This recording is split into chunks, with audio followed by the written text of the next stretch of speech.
Is it still me that makes you sweat? Or what do you think about in bed? When the lights are dim and your hands are shaking as you're sliding on your headphones, think of what you did. And I hope to God it was worth it. When those lights are dim and your heart is racing as those headphones touch your skin. Let's get these podcasts beating faster. Welcome to This Podcast Is for Nerds. Wow, Zach, your intros are just getting better and better every week. That was really good. We bring the heat and we bring the thunder. Yeah. Welcome to our media club. This week we watched the FXX show Cake at Zach's recommendation. Did you rewatch it for this? Or I know you said you were watching season 2 when you recommended it. I actually didn't have to. I rewatched a couple of different shows, but some of them are still pretty fresh. I didn't have to rewatch it. Okay. And I picked out I picked out 2 of my favorites, and then I picked out the one that stood out as to why I recommended it for the media club. Okay. All right. Awesome. Well, let's I guess let's give a quick overview of what the show is and then recommend it, and then we'll get into spoilers because there is we'll get into it. I mean, the show is an anthology series in that there's multiple segments within each episode, and some of those have continuations as the season goes on. So there is spoilers for the show. Absolutely. And there are some that are isolated per episode, and sometimes they skip an episode and come back. It really, I guess, just depends on the format. So if you don't watch it if you sit and watch it on Hulu, there's 2 ways you can watch it. You can isolate it per storyline and per segment type, or you can watch it per episode and just kind of get a roulette of what you actually get per episode, which is pretty cool. Did they? Oh, I didn't see that option in the Hulu. I didn't look that hard, but that's really cool. I didn't know that was an option. Yeah, I didn't know it either until I went back to rewatch it the second time, and I was scrolling through and saw that when you go to their series page, you can go over. I think on Xbox it's just the control pad over, and you can pick each individual show and watch the different segments individually. It's a great idea. So I guess the best way to describe this show is it's an anthology. There's multiple segments. There's some live action, some animated, and they cover kind of a wide range. I think a lot of it kind of has to do with the creators, because there's different creators for each segment. The way I see it is their kind of view on modern society and things that people are going through. And then there's some kind of like off the wall, totally random, which I really love those. Those were fantastic. So I would probably, I fell in love with the show. I went in and I watched the first episode, and I didn't know how to feel about it. It definitely made me feel a lot of things. But I don't think it's a show that I would recommend for everybody. If I'm going to give it a rating out of 5, I'd give it a 4. But I don't think I would recommend people watch the show as a whole. I think now that I know that you can go in and pick segments, I would recommend that. And the segments I'd recommend to everybody are honestly probably just Quarter Life Crisis Poetry, I think it was called. Yep. And then Oh Jerome No. And yes. I think those are super accessible. Now I think if you like really weird abstract art, watch the show in its entirety. And I say just watch the episodes and get the roulette. I think that's the way to handle it. So how would you rate it? I would agree with your assessment and your rating. Because there's different things in the segments that I didn't care for. Like, I didn't care for... Like, I love dark humor, but I think that between 2 pink doors or something like that, that was too close to home for me personally. Yeah, and so we'll get into that one. Yeah, I couldn't tell if it was supposed to be funny or just like... I think it definitely was, but... Okay. But I think it kind of... depending on your viewpoint, I think it might have... I understand why it fell flat.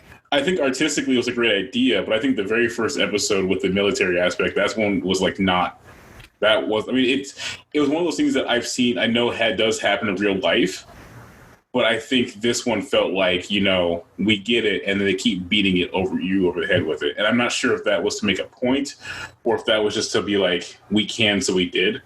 And that's kind of how I feel about it. But we'll get into spoilers on that one as we go in. So you would say it's not for everybody? I would say that overall, I would give this show a 4. It's not for everyone as a whole. I mean, just the genre itself, as per Wikipedia, is a psychedelic anthology series animation. That's not for everyone. Psychedelics are not good for everyone, especially like even animation wise. Like definitely, there's some that are definitely trippy. And I think I felt the same way you did after the first episode, where I watched it and went, okay, what the hell? But I also can't stop. Totally. It's like eating cake. And I think the bumpers they have when they remind you that the show is called Cake, with the different people doing things to cake or around cake, were just hilarious, and also just like super random. Which was I love that. And so yeah, I think if you're into like the wacky, like I think if you like Adult Swim shows, you'd be really into this. And that was the one thing I wanted to say was, I don't know if the creators pitched this to Adult Swim, but if they did and Adult Swim didn't take this, they really had a missed opportunity on their hands, because this is like right up their alley. I agree. Yeah, so if you've watched the show, join us and we'll get into spoilers. If not, pause this, watch the show. Let's get into it. So I recommended this to you specifically for I think it's Oh Jerome No. Yeah, and that was perfect for me. I think it's one of the ones that surprised me, even because I like that actor. I always forget his name. But I saw him in a movie called The Unicorn Store, and he was awesome. Oh, that's the Alison Brie one, right, on Netflix? Yes. I have not watched that yet. We can watch that next. It's actually a really great movie, and I was surprised that I actually enjoyed it. I've heard good things. Yeah, I fell in love with this guy. Like he's my new actor I'm going to be following for sure. And there were some good cameos in the show too. Oh yeah, especially since I just finished watching Silicon Valley. Oh, totally. Oh my gosh. Yeah. So yeah, let's do it by segment. So maybe we start with Oh Jerome, because I think, in my opinion, and maybe it's because it was given the room to develop, it's the best. In my opinion, I think it's the best of all the segments. So let's start there. I think for overall heart, I would agree. I think that's one that, like, I feel like that's a real thing that people go through, trying to reinvent themselves and how they should be for society or being happy. And I think it was just a great show, honestly. Yeah. So apparently that was the Oh Jerome No segments are based off a short film that they had done back in 2016. So I'm kind of hoping. I did not know that. Yeah, so I'm gonna scour Vimeo and try and find it. If I do, I'll throw it in the description for this episode.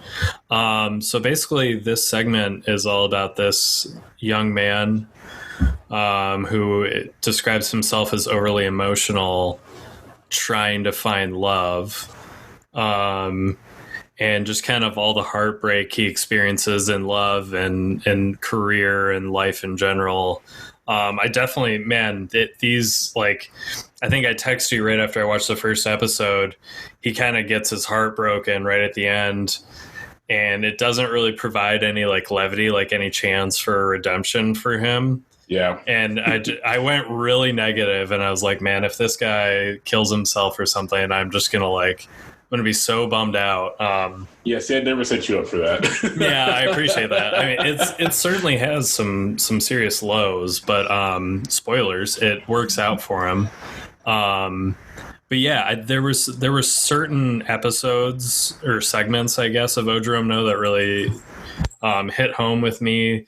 The one where he talked about, I think it was the Bullies episode, where he was a kid who was not like the traditional manly type, and how he struggled connecting with guys his age and stuff like that. And then he ended up like befriending his biggest bully.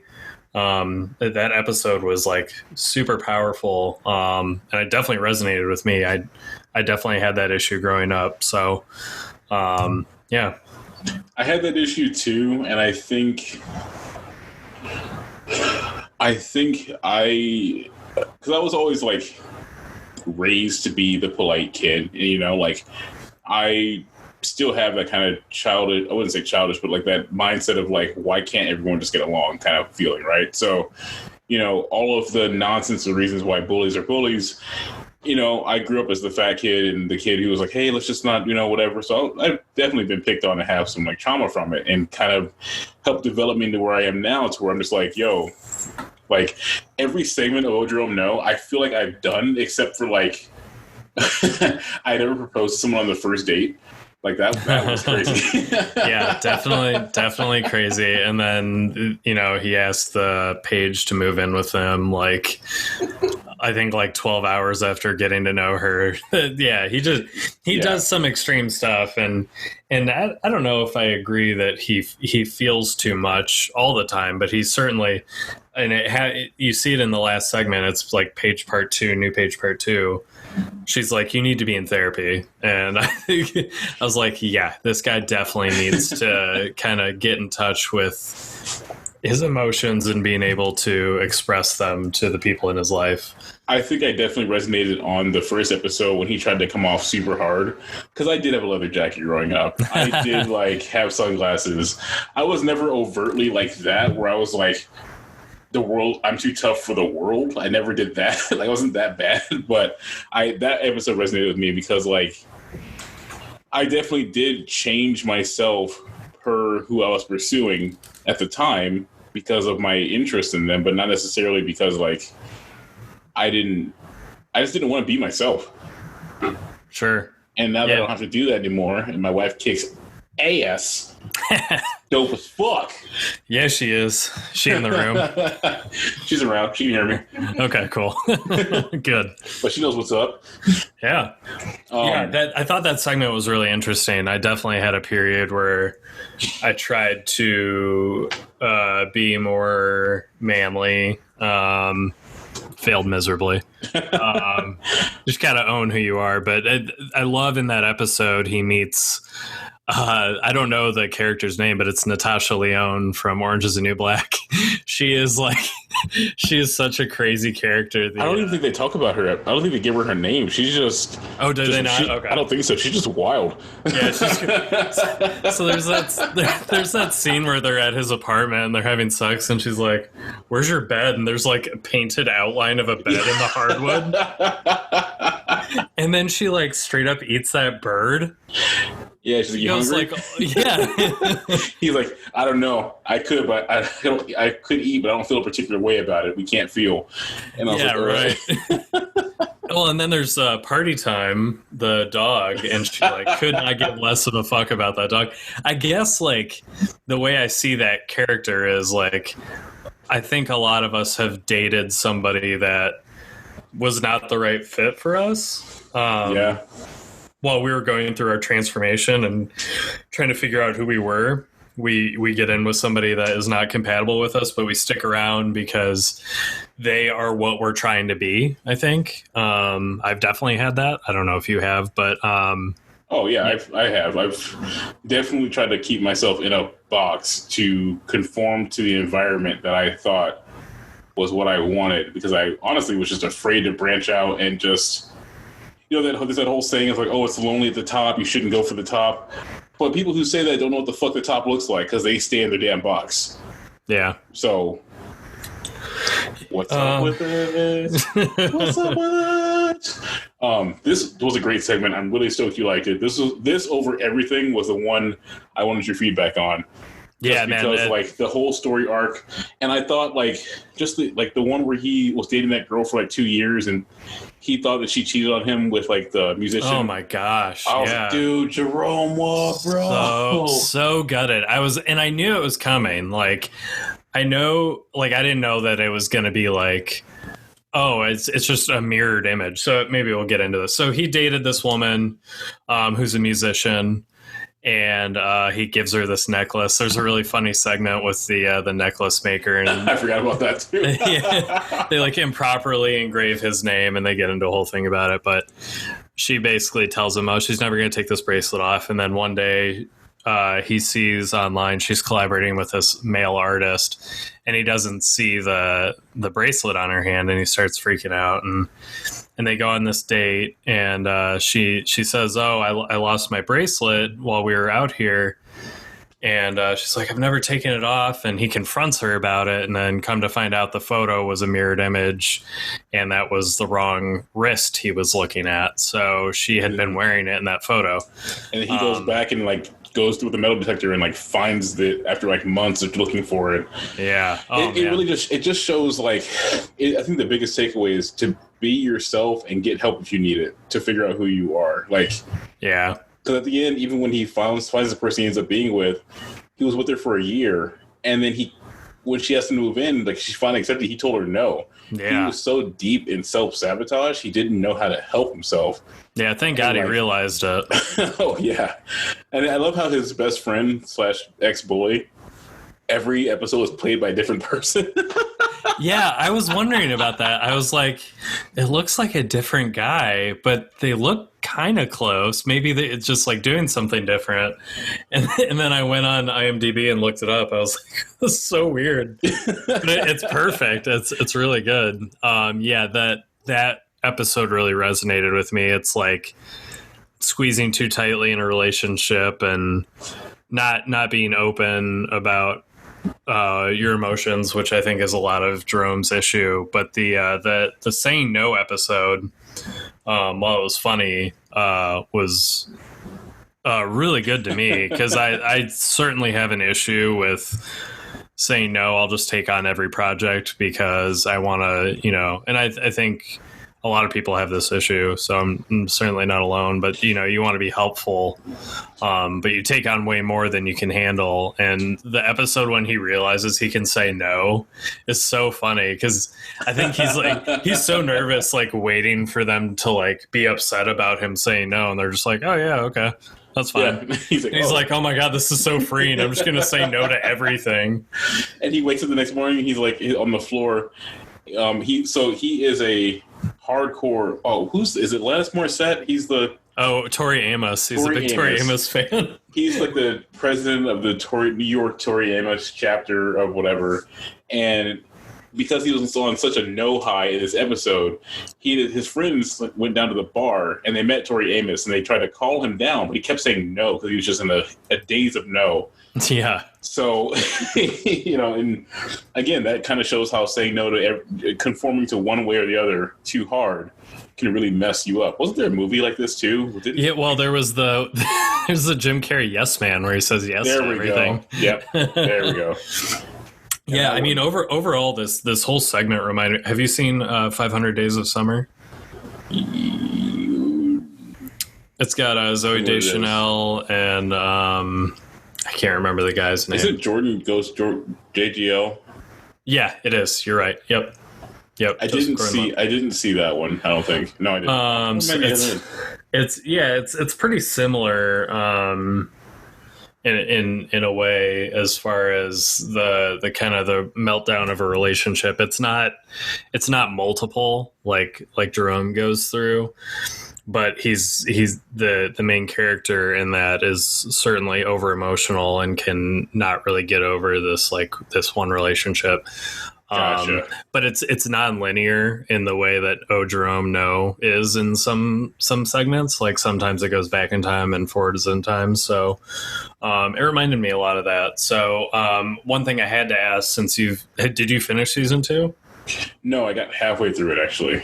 So I guess spoilers for season 2. Do we get a continuation of Paige and Jerome's story, or is it done? I think that one's done for now. Oh, interesting.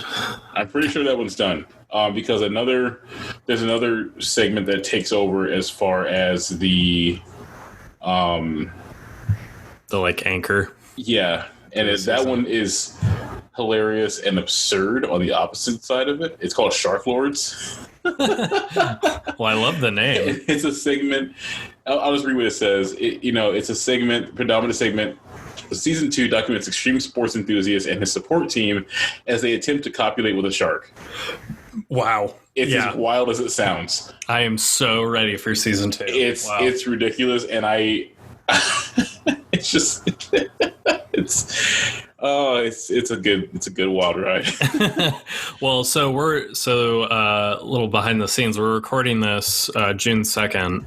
I don't know if you saw, but last Tuesday they announced that it's getting a season 3. I don't know if you saw that. I literally just saw that when I pulled up the page earlier, and I was like, "Wow, I need to catch up because I'm quite a bit behind." Yeah, it's a lot to take in at once when you watch it in segments. Honestly, like it's a lot to, because some of the ones too that they don't have reoccurring are really like psychedelically trippy. Like there's a one with the mom and his kid, and all you can really tell is that like the kid. It just basically breaks down how bad kids get exploited on TV and turn into rappers, and then oh wow, yeah, that segment was great. Yeah, and then like the kid goes on a TV show and they ask him a question, expecting him to be all like, I guess the phrase is wildin' or whatever the hell people say these days. Yeah, but the kid just sits there and goes, yeah, it's just like the economic breakdown of my childhood, and blah blah, and how they use that to isolate me and make me. And he's super articulate, and the fans are like not digging it because he's not that crazy like wild boy or whatever. And he goes, "Oh, I mean, whatever." And that's his catchphrase that he's known for in his rap songs. But like that one looks. If you just looked at it from the art style, you probably wouldn't watch it. But if you like listen to what they were saying, you'd be like, "Holy shit, okay." Yeah, similar vein for me. There was and I don't know if it's by the same artist or not. There was the segment about Tinder. There's the young girl. It's animated.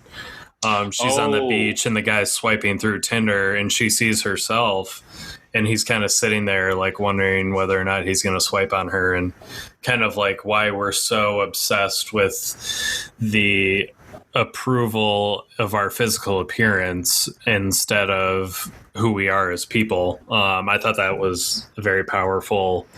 And like similarly, like the art style is not traditional. I really dug it, but I think it might turn off some people, but the message there is, I think, very important. So I think the message there will turn off people more than the art style will.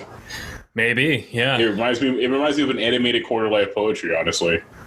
Life poetry. Yeah, man, those were great. And that was a segment that got me hooked on the show. And the very first segment in the very first episode is the one about kind of like FOMO.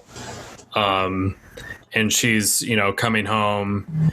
For those who don't understand FOMO, please, because I don't know what that means. Sorry.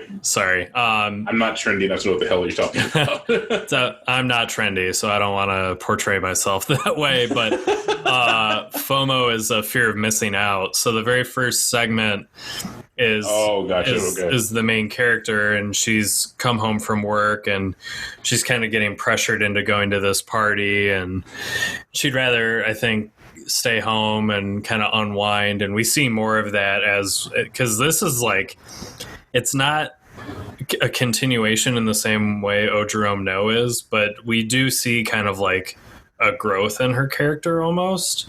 And just more aspects of her life and how, just it's more day to day. People can relate to it, I think, more so than Jerome No.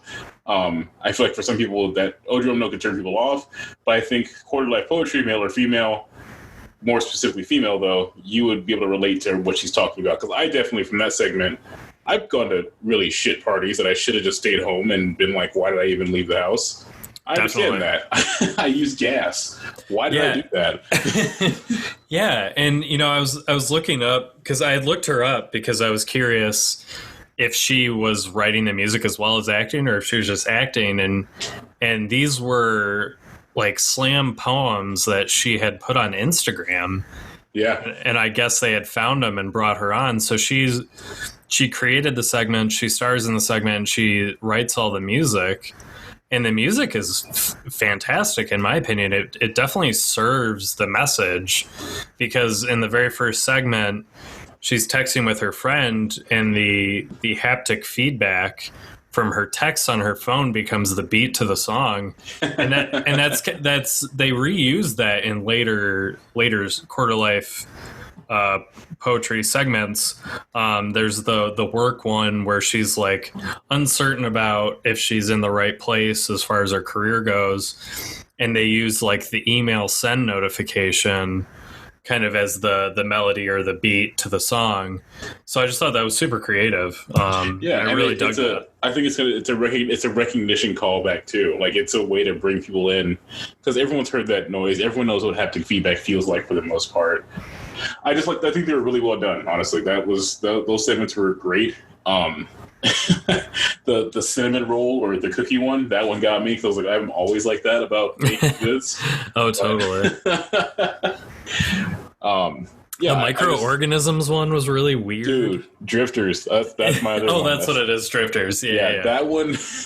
Very odd. Like, I really love the first one where they're like little gossipy bitches, and they're talking about how they puke out their guts, yeah, and how their friend does it weird or whatever. I just I don't know if there's like a deep message there, but I just found it very interesting. I love those simply because they're just so off the wall, and it's commentary. If you heard two humans do it, it would still probably be pretty funny. But the aspect that they're like, okay, so Drifters is a series where basically you have not anthropomorphic characters, but you have characters that are basically at the bottom of the food chain, microorganisms in the ocean, and they're communicating with each other, just talking, but they're talking just with like everyday stuff that we would talk about, except for certain aspects, like, hey, we can puke out our digestive tract. But it's just gossipy nonsense, and it goes. I'm just going to read the summary here. They engage in casual dialogue that goes from themes about insecurity and self-doubt and life choices and social hierarchies. So there's a parallel that we can understand, but it's also based with deep sea creatures, and it's like that aspect of like, oh, by the way, I could be eaten right now is also put into play. Yeah, right. Yeah, super interesting segments. I was really impressed with this show. I think maybe, do you want to get into, because I think we both feel the same way about this segment, the two pink doors. I liked some of them. And I think I was a little, at first I thought it was funny. Maybe let's start with the soldier coming home. I thought it was funny at first, and then they just kept going with it. Yeah. And it became disturbing to me, I think. Yeah, so there's different ways this one can be looked at. It can definitely be seen as social commentary and disrupting the norm. The basic premise is a soldier comes home and he comes to there's two pink doors. So it's basically between two neighbors. And the whole show is based on two pink doors, but it's separated by different stories. This particular one, a soldier comes home and he gets down on one knee and he waits for the person to come out. And this woman runs out, and it's like, it's not his wife, and because she is a soldier who's coming home. And they go, oh, I'm so sorry, I didn't know this is the wrong address. And he goes, oh, okay. And then he goes to the right address, and his like partner or husband comes out. So it's like, okay, cool. Soldiers who are two males, like it's a story about that. But then the woman who's waiting for her husband to come home, or not husband, could be her wife, I'm not sure. She gets one of the folded flags. And for those who don't know, that means that they died in battle. And so she gets that delivered to her. She breaks down in tears. The guy who delivers the flag walks away and comes back, knocks on the door and says, oh, hey, sorry, this is a mistake. This one's not for you. This is not for you. So she cheers up for a second because he went to the wrong address. But then he hands her the right one that goes to her. And I'm just like, son of a bitch. Like, just, do we... Yeah, stop. Yeah, so for me... I'm sure you do too. I think we all have people in our lives that were in the military. I haven't lost anyone to the military. And so I thought it was funny when the guy walks up and you see he's got the folded flag. And I was like, oh, that's kind of cheeky. Like, she's expecting him to come, and he does like the same thing the soldier does. Like, how do I present? Right. I was like, oh, that's kind of funny.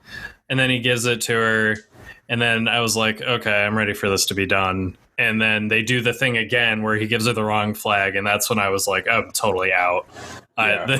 This segment is just like way too much. They just and again, we mentioned it kind of off the top. It's like, are they doing it just because they can, or do they really like think like let's keep pushing the limits to see like how far we can take this? It's interesting, and because they keep playing with the door aspect too. They had the other couple who were happy to see each other, who were like definitely getting it on, had a doorbell ring, and the wrong doorbell was for her. Just, oh, this is the pizza, this is the wrong address.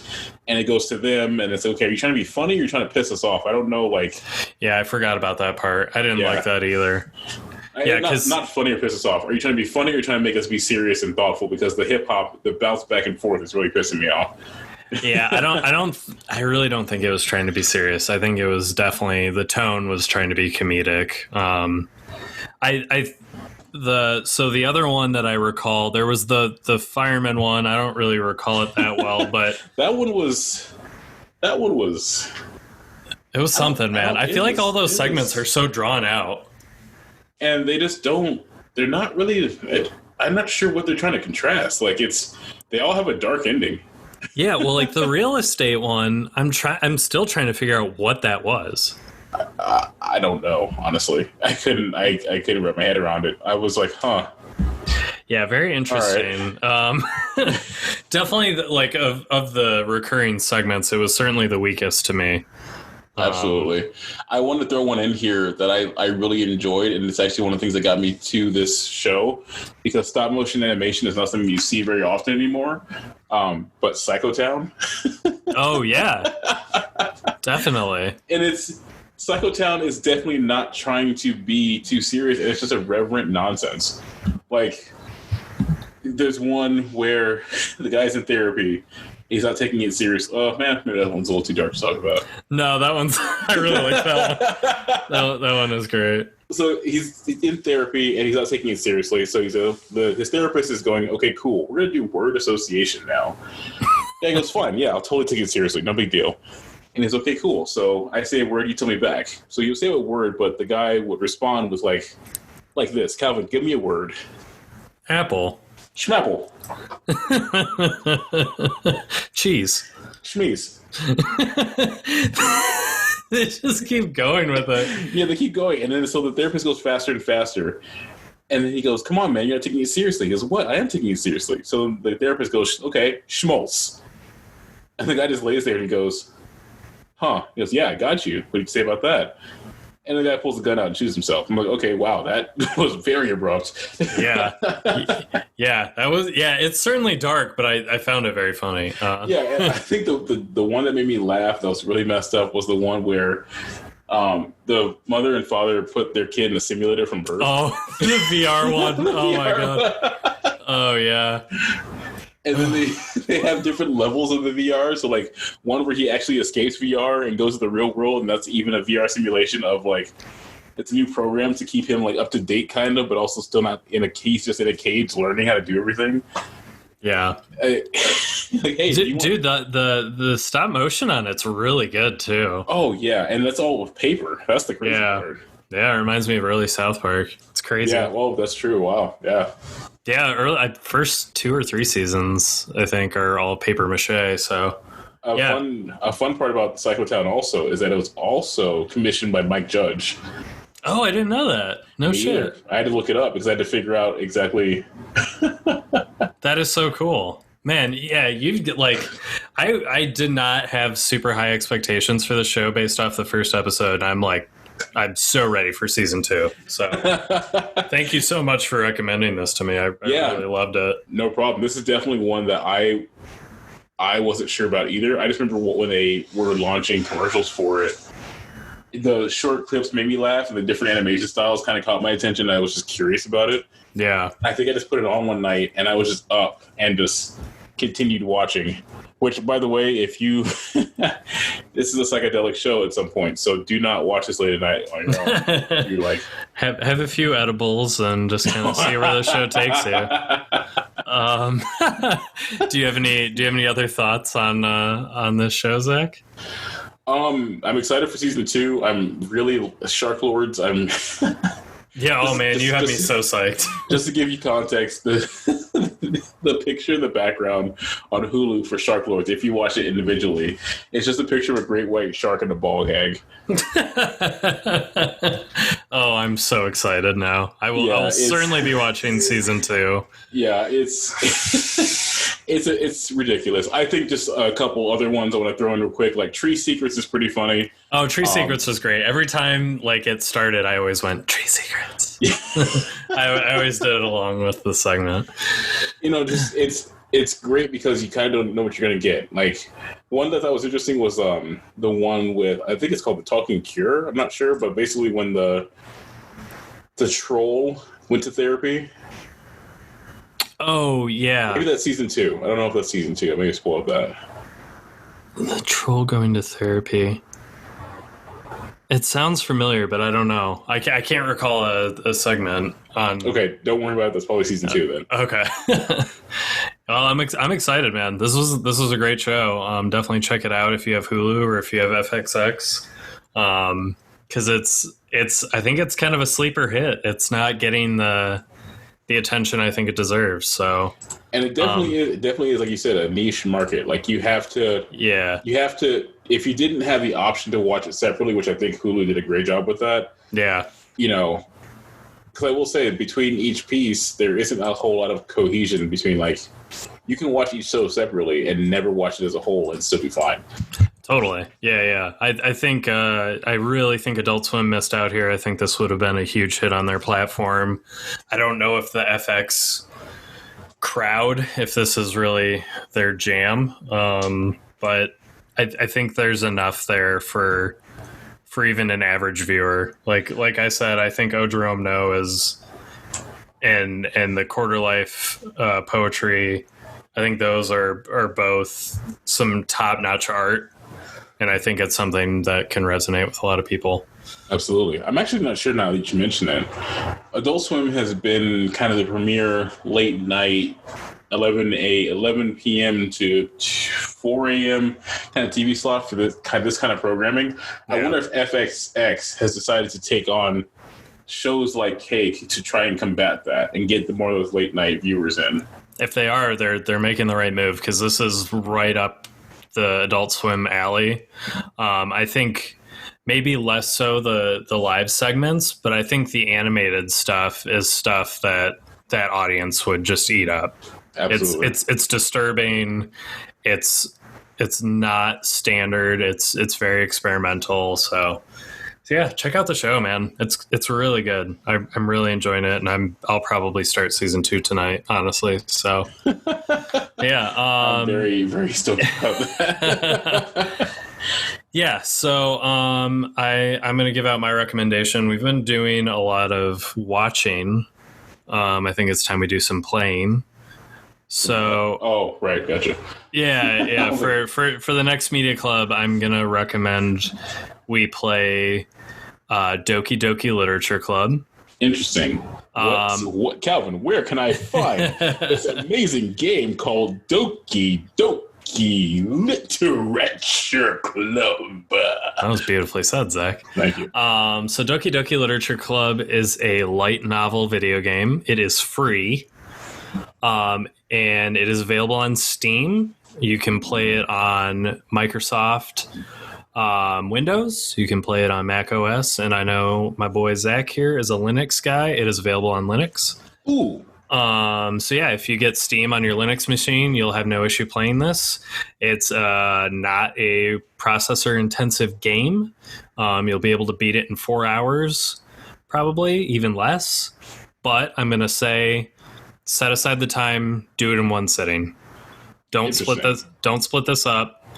I'm going to just give the briefest of overviews, and I ask that you don't read anything else about the game, because I think it's incredibly important that you go into the game blind.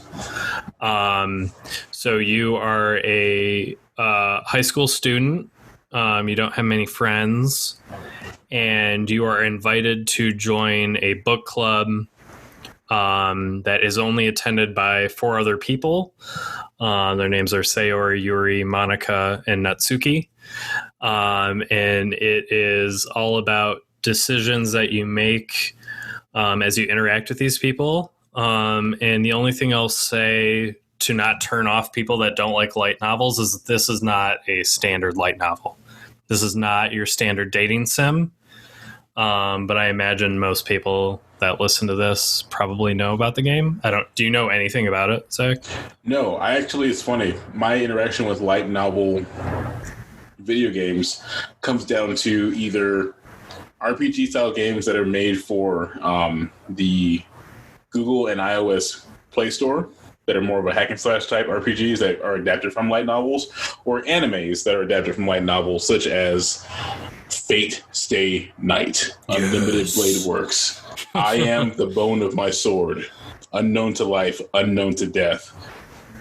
I forgot the rest of it. Don't care. Unlimited Blade Works. That was great. So I ask that you just download this game. Don't look up anything about it. Set aside 4 hours in one night and just get through it. And then that's actually perfect. I need to clean out my computer.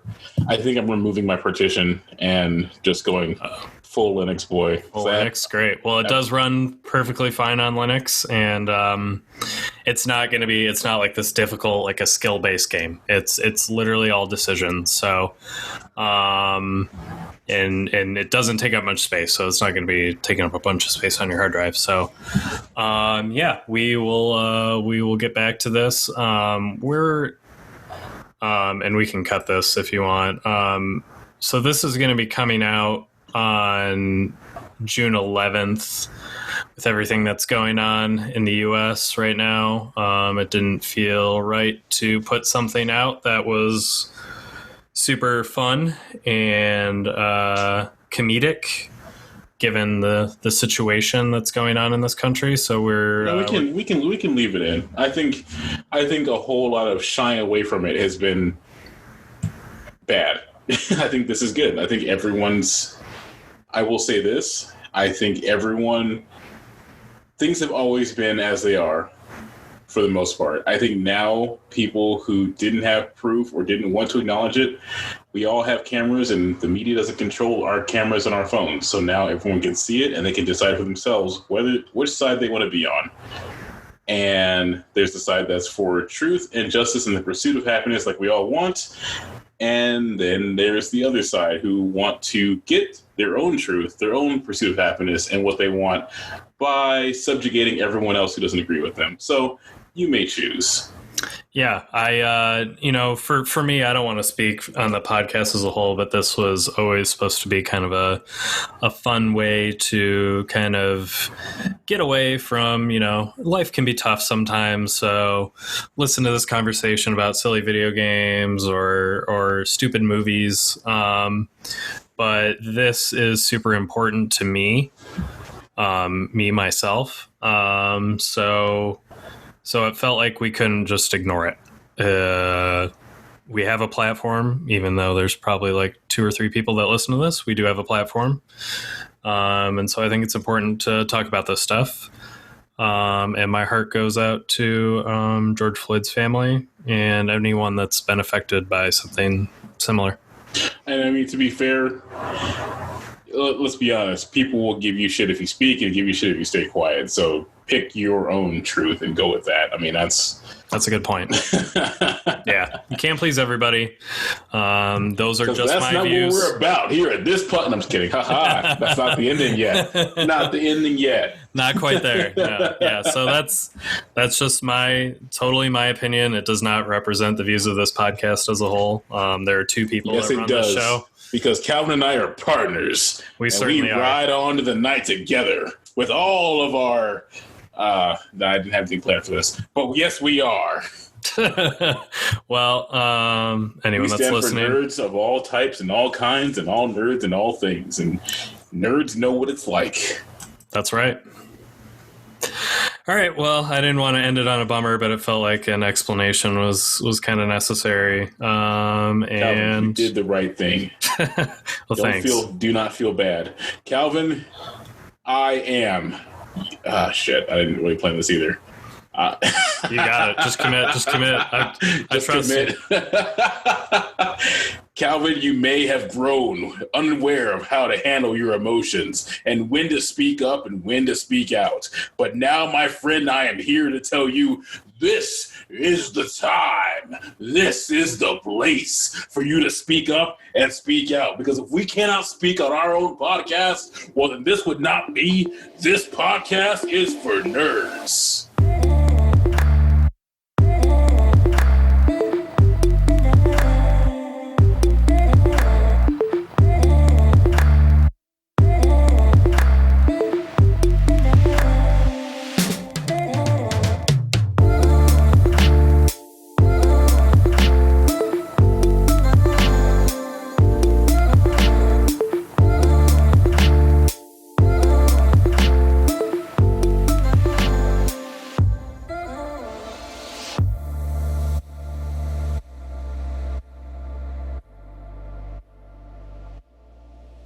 Man, I wish we had done like a wrestling episode for that outro. I might have to splice that and reuse it if we ever talk about wrestling.